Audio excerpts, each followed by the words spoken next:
गरुड़ पुराण की माने तो जो स्त्री अपने पति की लंबी आयु के लिए व्रत रखती है, जैसे कि करवा चौथ या कोई भी और व्रत, परंतु व्रत के विधि विधानों का सही से पालन नहीं करती है।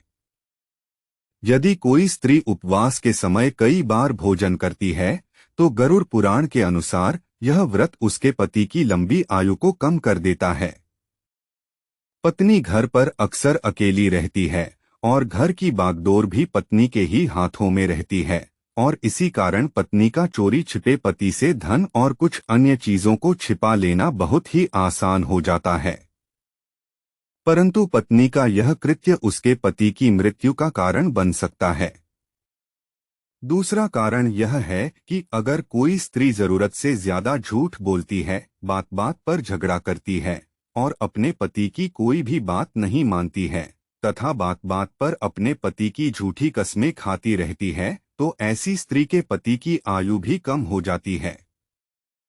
अगर कोई स्त्री प्रतिदिन अपने पति से झगड़ा करती है और अपशब्दों का इस्तेमाल करती है, पति के लिए अपशब्दों का इस्तेमाल करने को बहुत ही बड़ा पाप माना गया है।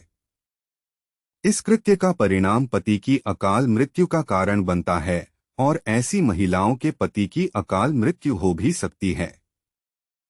वहीं तीसरा कारण ये है कि यदि कोई स्त्री अपने पति की लंबी आयु के लिए व्रत तो रखती है, लेकिन साथ ही साथ अपने पति का अपमान भी करती है, तो उसके द्वारा रखा गया व्रत निष्क्रिय हो जाता है और उसका यही कृत्य उसे विधवा बना सकता है।